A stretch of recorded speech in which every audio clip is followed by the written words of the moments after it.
Hey friends, car video. I have been wanting to make this video for a few weeks now, and I struggle to make non-wig content video. I know most of you are here for the wig content, and I want to honor and respect that because I'm so grateful that you've given my hair loss purpose and that you watch my videos. But I need some accountability and some support from fellow wig sisters who understand health struggles. And I just wanted to reach out and see if anybody was interested in joining me on a little bit of a keto journey. I have put on a little weight in the past 9 months. I think I might be the only person in the history of the world who gets Graves' disease and hyperthyroidism and actually gains weight. So frustrating. But many of you know I lost almost 90 pounds on a low carb diet. I usually say a keto diet. That's just because most people know what that is. But I wouldn't say what I did was keto because I wasn't specifically looking at high fat, low carb. I just kind of ate low carb and the weight literally melted off me. I cannot explain it. I couldn't explain it then. I can't explain it now because I've struggled most of my adult life with this. And somehow it worked, and now here I am. I've put on 25 pounds. It's just unbelievable. And I haven't been feeling well. I'm really struggling. I now officially have Graves' disease again. I need a double knee replacement. I actually have a consult this week, and I'm struggling. So if you want to hear about this and maybe join me and try to shed a little bit of weight, because I did feel a lot better, then stick around. If not, I'll see you in my next wig video. Let's talk about what's going on with me.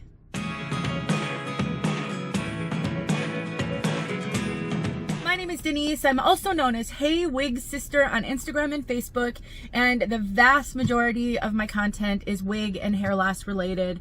I've suffered from hair loss for, at this point, over 25 years, probably more like 28 or 29 years. I started wearing wigs in 2018 when my hair loss got so bad that I couldn't hide it any longer with hair fibers and creative hairstyling and baseball caps. And I started making videos a little bit later that year just as a way to kind of share my journey. And here we are, almost 7 years later. And yes, this is a wig. It's a hat wig. Oops, I just pulled it off by pulling off my hat. It's a hat wig. I'm super sweaty. Oh goodness, I'm really sweaty. And I love hat wigs. I think they're so easy. And I don't go anywhere without a wig on my head because I just have really no hair and I'm not comfortable. And over the years, I've shared other things about my life here and there because I just feel like we've got a community here, and I cannot tell you how blessed I am when some of you reach out to me or comment and share that you're sharing similar struggles. Not that I want you to struggle, I just hate that you are, but I think we all know that it can help us to feel less alone when we know that we're not alone. And I think that's part of the hair loss journey too. Me sharing my hair loss, being willing to be vulnerable makes a difference. And so I've shared with you over the years just generalized health issues, things I just didn't even really know why I was not feeling well. I'd kind of given up on the medical community. I felt like they just let me down. And so I just never went to the doctor anymore. I literally just suffered and tried a bazillion supplements. I'd see a video, someone said this supplement helped them, and I'd buy it. I mean, I'm thousands and thousands of dollars into various natural remedies, and nothing ever really helps long term, and it's really disappointing. And I was diagnosed with Graves' disease in my late 20s.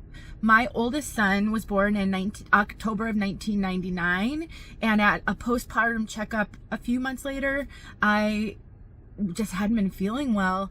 Told my primary. She did some blood work, saw my thyroid numbers were off, sent me to an endocrinologist, and I was diagnosed with Graves' disease.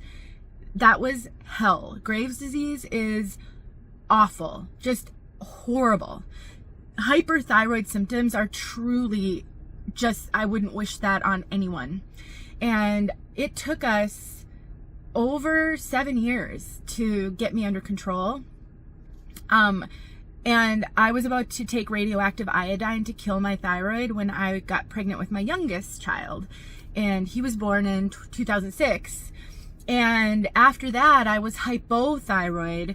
Eventually, I was diagnosed with Hashimoto's disease. My Graves' disease was in remission, and I didn't see hide nor hair of Graves' disease or hyperthyroidism for almost 18 years. And last year, late last year, last fall, I started to not feel well again and just felt hyper. I felt like my heart was racing. I was hot all the time. And, you know, I'm in menopause. I'm actually on HRT before my menopause because my symptoms of menopause were really kind of debilitating. And I hadn't really been having hot flashes. And so, and I lost a lot of weight. And so we just thought, me and my thyroid doctor just thought that we just needed to lower my dose of Synthroid.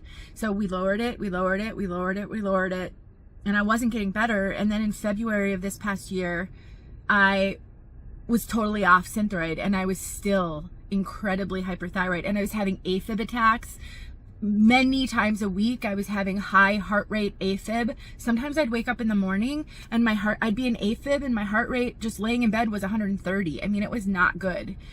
And so finally I went to a new doctor because the one I was seeing was an online doctor. It was Paloma Health. I've talked about Paloma Health a lot and I love them. And I think they're a great option if you have hypothyroidism, if you have Hashimoto's, and especially if you're relatively stable, it's a really great option. But they don't treat hyperthyroidism. And so I had to find a doctor. So long story short, officially, it is Graves' disease. I am now on methimazole, which is an anti-thyroid medication, and I'm on metoprolol, which is a beta blocker because of the heart symptoms. And I'm feeling I'm not fully better, but I'm a lot better than I was. And so it seems like maybe these things are working and I'll go in the right direction. Graves' disease is a battle. It's a long-term battle. So I'm certainly not done with it, but that's a little bit better. But I gained weight and I couldn't understand why I was gaining weight. I mean, I lost all that weight eating low carb, and I have a video on that and I can link it below. I read a book by Dr. Annette Bosworth, a couple books by her. And, you know, I'd never really been interested in keto. I read those books and they kind of made sense to me and changed a lot of things. And so I gave it a try and the weight melted off. It was not hard. It wasn't hard. I don't even know why. And I was really strict for about 3 months. No alcohol, no carbs at all. I mean, really, no fruit, no starchy carbs. I mainly ate meat, you know, no sugar things, spaghetti sauce and things like that, cheese, eggs, and it wasn't hard. I just don't even know how to explain it. And I've heard from many of you since I made that video who have shared a similar story. You know, this somehow just clicked for you and it's worked. And so, and I never really made another video on that, partly because I don't want to steer anybody wrong, and I will never just promote something because it's popular. That video blew up. It's the most popular video I've ever put out, I think, ever. And so I could have easily capitalized on that and made other videos and maybe shared some food and things like that, but I wanted to make sure that this was real and I wanted to kind of sustain it. And I did sustain it. I stopped being strict after about 3 months, right around the holidays. I started in June and around Thanksgiving of 2023, and I'm getting really hot, you guys. I'm gonna turn up the air conditioning. Hats are not good for somebody who's dealing with overheating issues. And so I just kept the weight off. Like I thought maybe I reset my metabolism or something because the weight stayed off. I used no supplements, none whatsoever. I didn't take any, I mean, I actually stopped taking vitamins and things because I just wanted to see. And so I was good for months and months and months.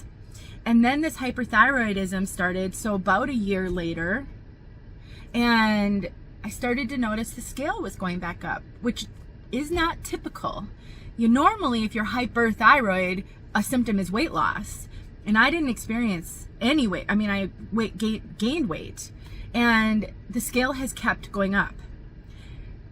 I should have nipped it in the bud before now, to be honest with you, and I didn't. And here I am, 25 pounds heavier.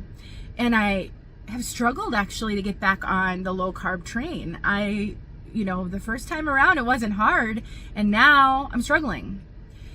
So I don't know.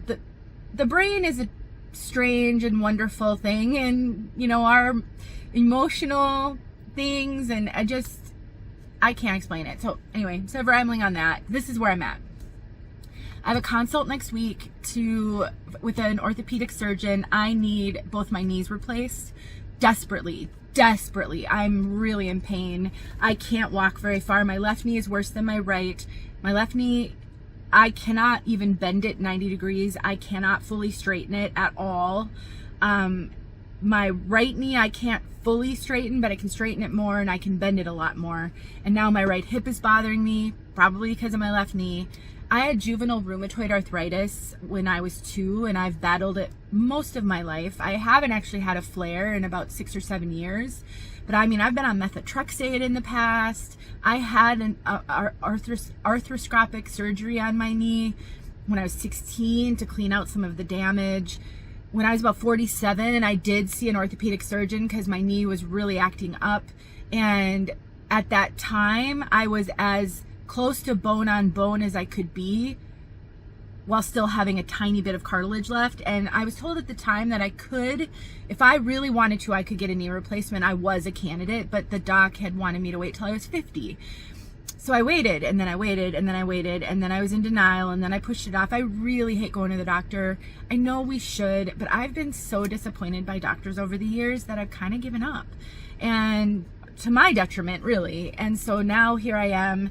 I'm sure I've shortened my ligaments in my left leg. I'm going to have a heck of a recovery, I'm sure, because I don't have range of motion even now. And I need to lose this weight because I know that will help me in any recovery. And I think I'm going to go back to keto low carb. And I'm just wondering if anyone wants to join me. We could support each other, hold each other accountable. I'm going to go back to the Dr. Boz books because that's what really helped me. I can link them in the description box. 2 books I really recommend. One is called Any Way You Can. That's the first book that I read, and it's her story of helping her mom through cancer with the ketogenic diet. This is a real MD. She is a family practice doctor or an internist, I can't remember. And she was, like a lot of doctors, very, very anti-keto, very skeptical until she really studied it, and it changed everything for her mom and her recurring cancer. It changed everything for her and her family. And then so that convinced me. And then the book Keto Continuum taught me what to do. And then there's also a workbook that you can get along with the Keto Continuum. She has a website. She has a YouTube channel. She makes weekly videos. She has a lot of support. And so if it worked for me once, I know it can work for me again. I just need to be disciplined. And I mean, those of us who struggle with our weight, generally, not everybody, some people have health conditions and other things, but I think generally discipline is one of the challenges. Being disciplined about what we eat, how we care for our bodies. I just need to buckle down and be disciplined. So if you feel the same and maybe you've struggled with some health issues, I really did feel a lot better. And I will also say, I've been doing a lot of research on natural treatment for Graves' disease. There's a couple of, again, real MDs out there, Dr. Sears, Dr. Weston Childs, Dr. Axe. There's a few, and maybe some people think they're quacks, but I think anybody who bucks the Western medicine system will get some criticism. And they talk about a lot of the ketogenic diet principles that can really help with Graves' disease. And so, I don't feel like I have anything to lose. And it's not like you have to stay potentially on the diet for the rest of your life. You can adapt other ways of eating, but I think it's a great way to sort of get out of the carb addiction. When I was eating low carb, I did not crave carbs. I always say if you can get through the first 2 weeks you are golden. And I really didn't. I have a lot of sweet cravings after dinner. I always want something sweet. I always want a snack after dinner. I didn't have any of that. I wasn't hungry between meals at all. No cravings at all. It was really amazing. And I think that's the sugar demon that a lot of us have. And I do think a lot of the carbs that we eat, unless you're eating 100% whole foods, like whole vegetables and whole fruits, I do think that there is something in our body chemistry that's triggered by sugar. So I'm thinking of starting again. I don't know what that's going to look like. I don't know. I'm not the one to lead you on this necessarily. I'm not sure how we will best support ourselves or each other. I have been toying with the idea of putting together a WIG support group off social media. I've been looking at platforms like Swarm, like there's a bunch of them that are like group platforms where there's a monthly fee for them. So if I did do this, I would have to charge people to be in the group, like $5 or $10, depending on how many people we can get to join. And maybe something like that. I could start with a group like this and learn the ins and outs of a platform. I don't know. I'm toying with the idea. Maybe I just share some videos and we can support each other in the comments. I know a lot of you are not on Facebook, so I don't necessarily want to start a Facebook group because I don't want some of you not to be able to participate if you want to. But aside from finding a platform and learning how to run it and collecting money to help pay for it, I don't know what other option I have. So if you have suggestions, let me know. If you're interested, I'm thinking I'll probably start in a few weeks, get through the 4th of July. If you want to join, I would buy the books, Keto Continuum. If you need to be convinced that keto can be viable, then I buy the book Any Way You Can by Dr. Bosworth. I'll link it below. If you don't really need to be convinced, but you don't know how to do it or the best approach, you could skip that book. It's a really good book though. I actually listen to them on Audible. And you could just get the Keto Continuum book. And if you're a workbook kind of person, get the workbook too. I didn't actually use the workbook. I have it, and maybe I'll try to use it this time. I just never generally follow through with something like that. So it's a great tool if it works for you. So anyway, that's where I'm at. Probably getting my knees replaced here. I don't know when. We're moving my son into college in the like August 19th-ish. My niece has her bachelorette party on August 2nd. So I don't know. I'd love to just go do it, but I just don't know if I can fit it in and recovery and all that. If you've had knee replacement, I'd love your feedback on it, advice, all the good stuff. My 50s have not been good to me. You know, I hear people say all the time, they hit 50 and it's like life was great. You're comfortable in your own skin. You don't care what other people think of you. And I've just struggled with one thing after another in my 50s. So it hasn't been fun, but we persevere, we carry on, and we support each other because if I'm going through it, someone else is going through it. Never forget that. You're never alone. All right, guys, that's it. Long enough chat. Thanks for watching if you made it this far. Let me know if you have thoughts on this whole thing. If you want to join, and maybe if you have thoughts on how to make that happen, I'd love it. And I love you guys. And I will talk to you soon. Have a really good weekend. Hey friends, thanks so much for watching. Here are a few videos I think you might enjoy. Go ahead and click on one and watch.